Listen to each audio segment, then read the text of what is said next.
Bonjour à tous, je m'appelle Christine, je suis mezzo-soprano et comme vous le savez, sur cette chaîne, je vous partage mes trucs, mes astuces de chanteuse pour vous permettre de libérer votre voix au quotidien.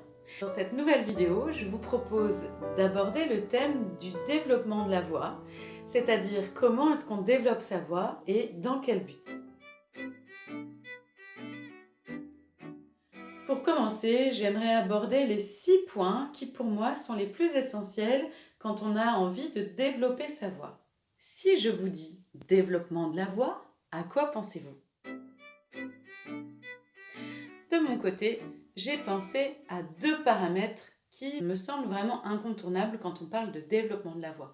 Le premier paramètre, c'est la puissance, c'est-à-dire ma capacité à porter ma voix de manière forte sans me fatiguer. Mais on peut aussi penser au contraire, c'est-à-dire à parler vraiment très doucement ou à chanter vraiment très doucement et pour autant se faire entendre de manière très intelligible. Ça, c'est le premier paramètre. Le deuxième paramètre, c'est ma capacité à développer ma voix du grave vers l'aigu. C'est ce qu'on appelle, avec un mot un peu savant, l'ambitus, c'est-à-dire ma note la plus grave jusqu'à ma note la plus aiguë. Et évidemment, quand on chante, souvent, on aimerait bien avoir un ambitus le plus large possible, c'est-à-dire avoir une capacité à chanter très grave et à chanter très aigu. Un troisième paramètre qui me semble vraiment important également, c'est l'endurance, c'est-à-dire de pouvoir parler, de pouvoir chanter sans me fatiguer pendant longtemps. Un quatrième paramètre qui me semble important également, c'est l'agilité, c'est-à-dire ma capacité à avoir une voix très volubile qui va pouvoir peut-être chanter énormément de notes dans un temps assez record. C'est ce qu'on appelle en musique classique les vocalises et en musique plutôt pop, soul, c'est les vibes, c'est-à-dire vraiment ma capacité à pouvoir enchaîner rapidement et avec beaucoup de fluidité toutes ces petites notes et dans un flow, une respiration vraiment souple. Les 2 derniers paramètres dont j'aimerais vous parler aujourd'hui sont un peu reliés, vous allez le voir. Le 5e paramètre, c'est ce que j'appelle la palette, un peu comme la palette du peintre, une palette la plus riche possible avec autant de couleurs que possible et peut-être même qu'on peut mélanger ces couleurs pour en former d'autres. Si je l'adapte un peu plus au chant et à la musique, c'est donc ma capacité à avoir des sonorités avec ma voix, des couleurs de voix qui vont être très souples et très riches et qui vont me permettre d'interpréter la musique et d'inventer, d'être créative dans mon expressivité, dans mon interprétation. Le 6e paramètre, c'est l'homogénéité de la voix. En musique classique, dans le monde lyrique, c'est vraiment un paramètre qu'on recherche à développer. C'est ce qui va nous permettre en fait d'avoir une voix, ce qu'on appelle donc homogène, du bas vers le haut, c'est-à-dire que je suis en capacité d'avoir la même couleur de voix tout au long de ma tessiture, que je sois dans l'aigu ou dans le grave de ma voix ou dans le médium, ma voix est vraiment la même, on la reconnaît. Vous voyez ce que je veux dire? Et donc, autant on va avoir vraiment envie et ça va être vraiment jouissif d'avoir une palette la plus variée possible, mais c'est très important aussi d'être en capacité de pouvoir avoir ces couleurs sur l'ensemble de la tessiture. Alors, à votre avis, comment fait-on pour développer tous ces paramètres de la voix? Et oui, vous l'avez deviné, évidemment, la répétition, la régularité vont être des éléments essentiels pour nous permettre de vraiment ancrer ces nouveaux automatismes, d'en faire des réflexes. C'est un peu comme quand on apprend à marcher ou à faire du vélo, à lire ou à écrire, ou un peu aussi comme un sportif qui s'entraîne pour un objectif bien précis. La persévérance et poser des objectifs clairs vont nous permettre vraiment d'être de plus en plus performants et de nous épanouir, d'ancrer vraiment cette nouvelle voix, cette nouvelle façon de chanter avec tous ces paramètres dont on a déjà parlé. Le deuxième point qui me semble vraiment très important quand on apprend à chanter et quand on souhaite développer sa voix, c'est de toujours être bien attentif à sa voix. C'est-à-dire, quand vous êtes en train de chanter, en train de faire vos vocalises, en train de vous entraîner, soyez toujours bien vigilant à ne pas ressentir de gêne, par exemple, ou une sensation de tiraillement, ce genre de choses. Si vous êtes bien à l'écoute de ce qui se passe, normalement, vous devriez vraiment sentir quand vous forcez. Vous voyez ce que je veux dire? Vous ne devez jamais avoir la sensation de forcer. Même si vous sortez de votre zone de confort, par exemple, pour aller chercher des aigus qui sont un peu difficiles parce qu'ils ne sont pas naturels, idéalement, on ne devrait jamais sentir de sensation de tiraillement ou de douleur ou de gêne, d'accord?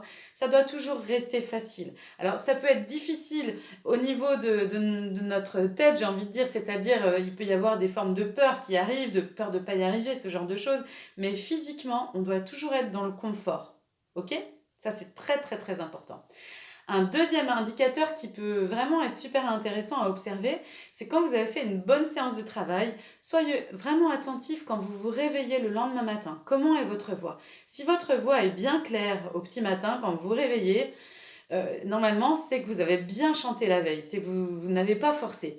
Si au contraire, vous sentez que la voix est un peu voilée, bon, évidemment, parfois on peut attraper un coup de froid, ça c'est autre chose, mais sans parler de coup de froid ou de rhume ou quoi que ce soit, si vous vous réveillez et que la voix est un peu voilée le lendemain matin, ça peut être un indicateur que vous avez peut-être un peu trop chanté, que vous n'avez pas encore gagné assez en endurance pour chanter aussi longtemps que vous l'avez fait, ou que peut-être vous avez forcé. Donc, soyez attentifs à ça, c'est vraiment, vraiment important. Pour résumer ce deuxième point dont je viens de parler, soyez attentifs aux signes de fatigue, que ce soit une fatigue dans le moment quand vous êtes en train de travailler, ou bien le lendemain, vérifiez vraiment que votre voix est bien saine. Alors, le troisième point que j'aimerais aborder avec vous, je l'ai appelé être dans le respect. C'est-à-dire, soyez vraiment dans le respect de votre instrument. Comme on l'a dit tout à l'heure, bien sûr, on a envie de développer notre voix, on a envie d'aller peut-être un peu plus dans l'aigu, un peu plus dans le grave. Et bien sûr, on peut aller explorer, et c'est vraiment le but de la technique vocale, de développer, d'explorer, de repousser les limites. Mais soyez quand même toujours dans le respect. Ça rejoint un petit peu le point numéro 2, c'est-à-dire soyez dans le respect de vos possibilités. Par moment, on est fatigué, par exemple, et c'est OK d'accepter cette fatigue. Peut-être ça sera plus bénéfique en fait d'arrêter de chanter pour ce jour-là, de laisser reposer et de reprendre le lendemain. Ça ne sert à rien de chanter sur de la fatigue. Ça, c'est vraiment important. La deuxième chose, c'est de vraiment respecter aussi nos intuitions. En fait, on se connaît soi-même, donc soyez vraiment dans un respect de ce que vous ressentez, de vos intuitions, même si encore une fois, c'est toujours un peu subtil parce que si on veut progresser, il faut aussi pouvoir sortir de sa zone de confort. Mais se faire violence, c'est jamais vraiment une très bonne chose, donc c'est toujours cette histoire de doser et peut-être trouver le premier petit pas qui va vous faire sortir de la zone de confort pour l'agrandir et ainsi, petit à petit, augmenter sa zone de confort. Mais en fait, ce sont des tout petits changements, des petits changements qui sont vraiment dans le respect de qui vous êtes. Le quatrième point qui me semble vraiment primordial quand on cherche à développer sa voix, c'est de vraiment chérir votre confiance en vous. C'est le point sans doute le plus important. Quand on veut chanter, on a vraiment besoin d'avoir confiance en ses capacités. Et donc, pour ce faire, je vous invite à choisir la stratégie des petits pas, c'est-à-dire vraiment à avancer à votre rythme. Ne choisissez pas des objectifs qui soient éloignés, qui soient trop challengeants pour vous. D'accord? Si vous n'avez jamais chanté, c'est peut-être un peu trop tôt pour s'inscrire à un concours de chant, par exemple, ce genre de choses. Vous voyez ce que je veux dire? Si vous n'avez jamais fait d'escalade, jamais fait d'alpinisme, vous n'irez certainement pas choisir pour votre première excursion d'aller monter l'Everest. Eh bien, c'est la même chose. Choisissez vraiment des choses qui soient à votre portée, un peu challengeantes, qui vont vous permettre évidemment de sortir de votre zone de confort, de l'agrandir petit à petit. Mais soyez vraiment dans le respect, c'est super important. Pour terminer, j'aimerais mettre l'accent sur un point qui me semble vraiment important. C'est que parfois on trouve que le chemin est vraiment long, vraiment fastidieux, qu'on est découragé, que peut-être même on n'y arrivera jamais. Mais vraiment, pensez à la persévérance, pensez aux petits pas, pensez au fait que petit à petit, si on est sérieux, régulier, on y arrive. Et que vraiment, c'est ce chemin, en fait, qui nous apporte beaucoup de plaisir et beaucoup de joie. Et que chanter, c'est vraiment quelque chose de merveilleux. Et qu'on se fait beaucoup de bien. Et aussi, on en fait beaucoup aux autres. Alors, bonne pratique. Vous avez aimé cette vidéo? Alors likez, partagez, mettez-moi un message, abonnez-vous à la chaîne. Bye!